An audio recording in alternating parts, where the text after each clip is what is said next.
streaming now. I'll do a quick intro.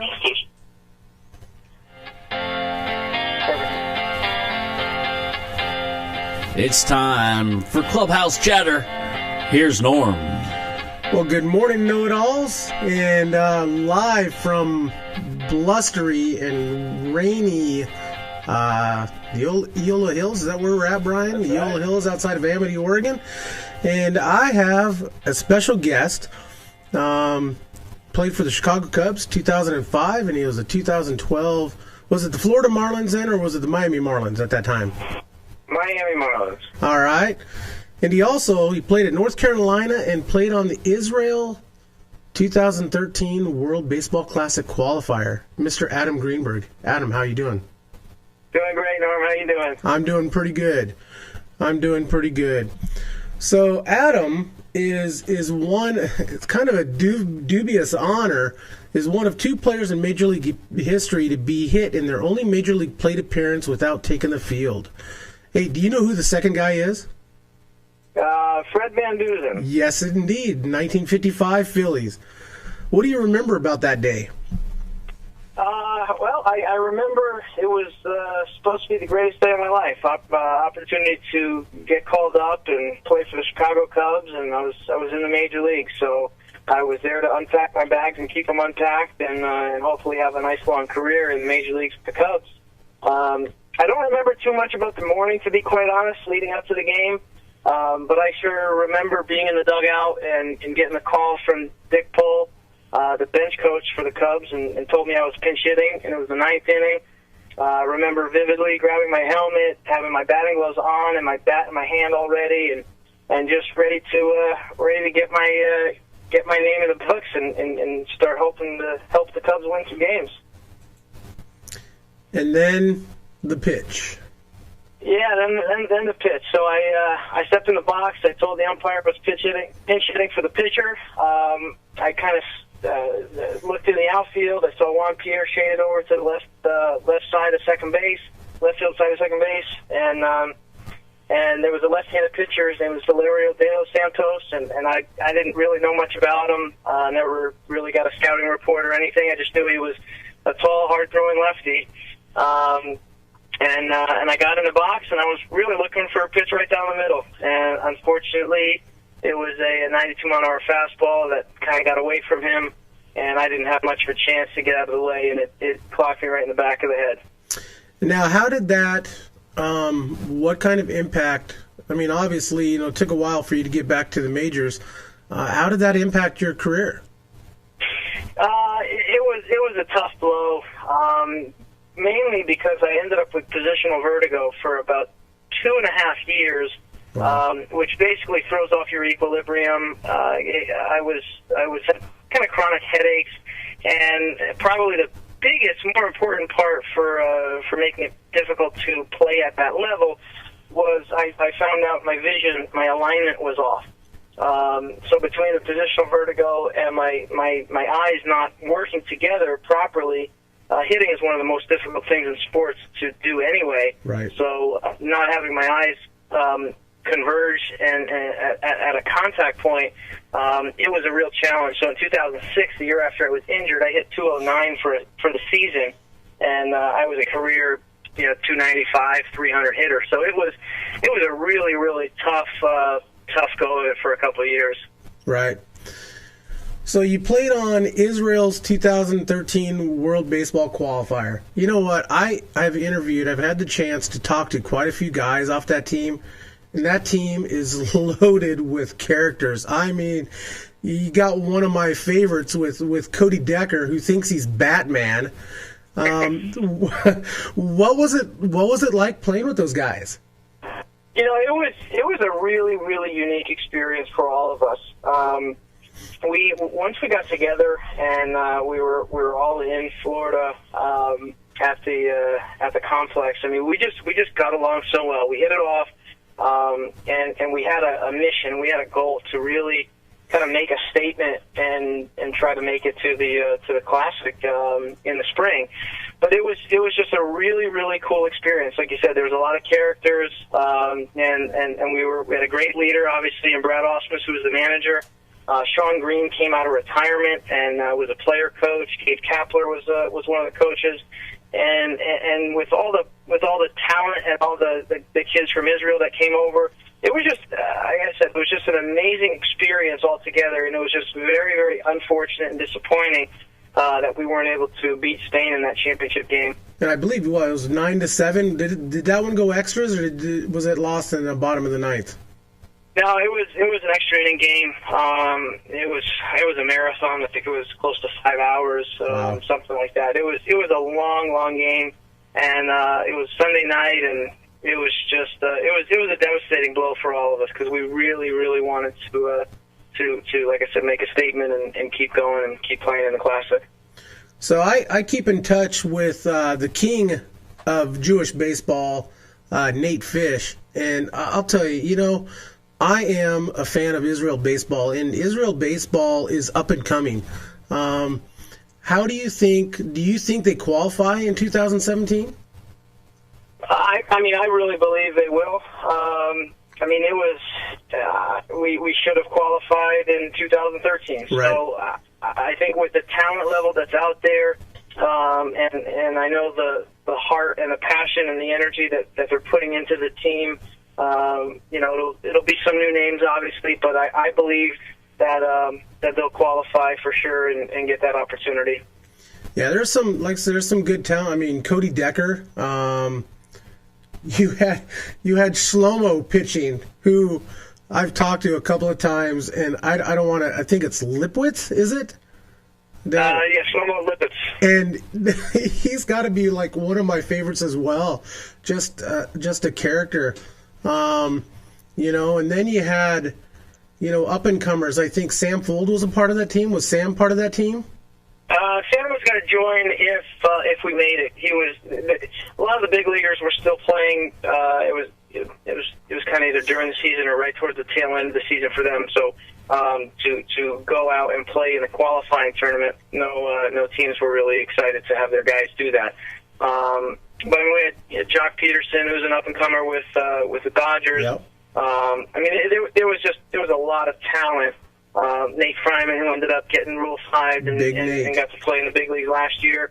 But the talent level was there, and like I said, it's tough getting together at the last minute. But it was a young team, so right.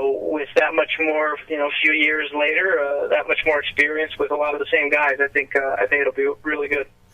So what is the difference between international and playing in the majors? What was the difference?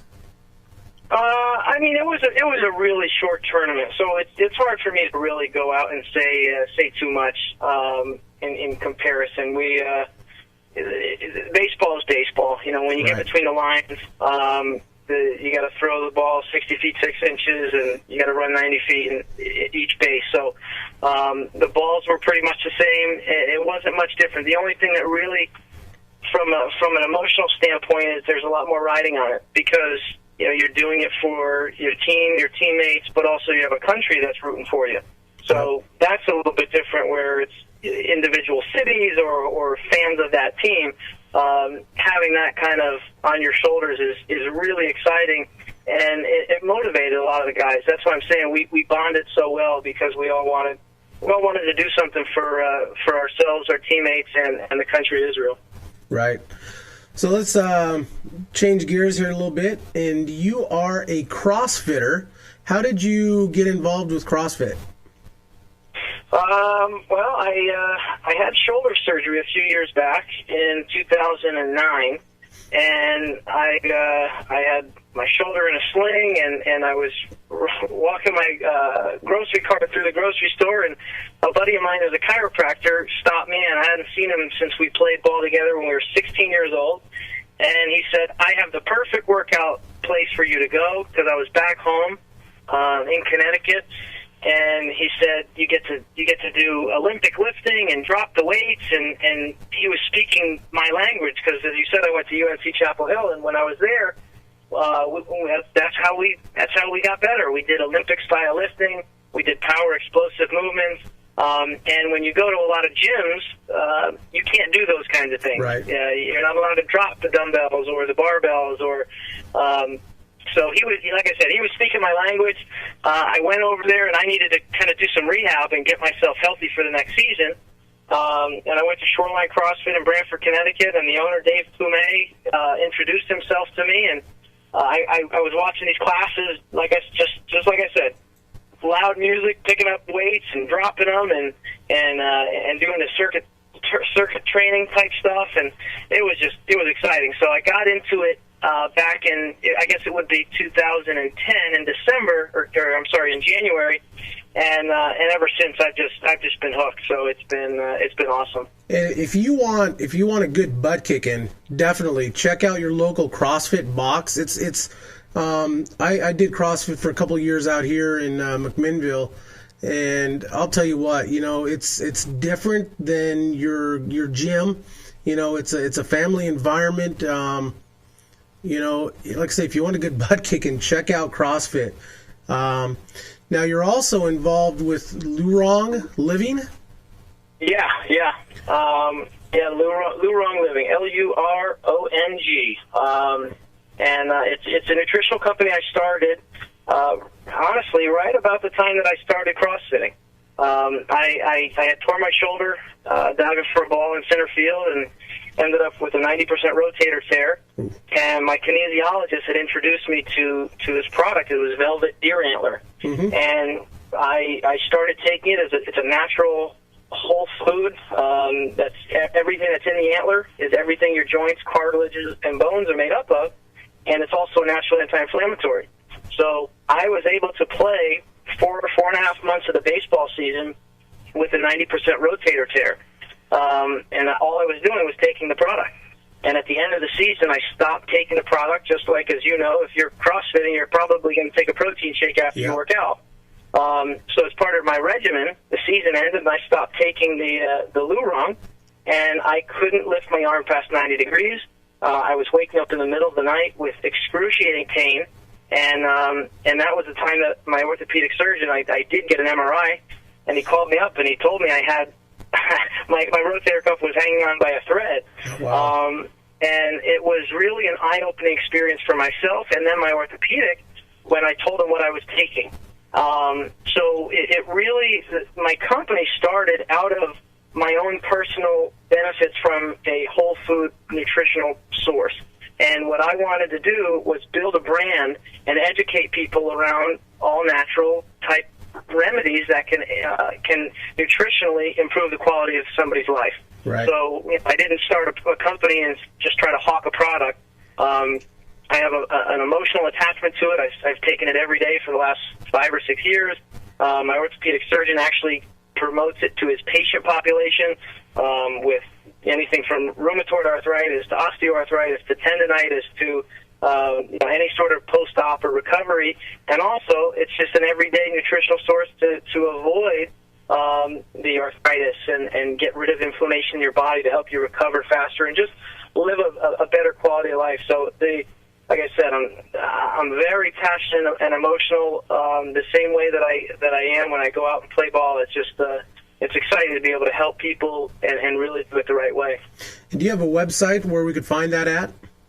Yeah, so the website is lurongliving.com. It's LURONG, and living, LIVING.com. And actually, this is the timing is kind of great because we're in the middle of sign-ups and registrations for a national health and fitness challenge. Mm-hmm. And it's we partnered with 2 military foundations because one of the things that we always believe in, myself included, is when you do something for other people and extend yourself in a philanthropic kind of way, good things always end up coming back to you, and you do it because you really are passionate about it. And we partner with these 2 military foundations, the Travis Manion Foundation and the 31 Heroes Project, to create this online platform to give people an opportunity to learn how to eat healthy and provide all the tools, including video tutorials of how to retrain yourself how to go grocery shopping, right. And learn what foods are good and not, and follow a 6-week platform with some fitness challenges that we put out there. But we did it in CrossFit. We do a paleo challenge in CrossFit. and people's lives just are changed. They shed a lot of weight. They improve their performance, and that's, once again, something that we just feel really proud that we can offer and extend to people that really are looking for a life change. I was always told with the paleo, you stay out of the middle of the store. You work the outside. You got it. You got it. meats and vegetables and fruits and nuts. Yeah. And so, there's something about eating steak all the time. You know what? I like that idea. And so, well, it's called eat real food. We're, as human beings, we weren't made to eat processed preservative stuff that's going to sit on the shelf for years on end. We were made to eat food. So the first and foremost rule is eat real food. And yes, the outside of the aisles is real food because it has to stay fresh. Yep. So once again, we have Adam Greenberg. Adam, thank you for joining us today, and love to talk to you again sometime soon. All right, Norm. Thank you guys so much for having me. Hey, anytime. Thank you, Adam. Okay. Bye.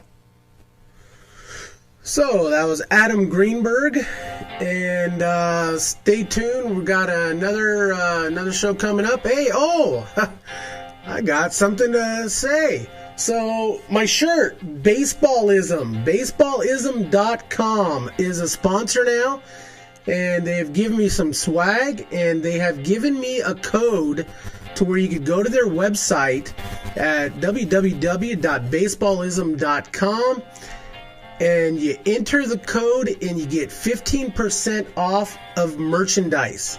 So they got some cool stuff, and I know everybody is wanting me to shut up and give you the code, so here it is. It is the number 9. 9 inning is your code, as in 9 inning know-it-all. 9, the number 9 inning. Go and buy some stuff. You know what? You help us out as well. Also, the hat I have on my head tonight is from Chris down at baseballdudes.com. Thank you, Chris, and we'll catch you here in a few minutes with another show.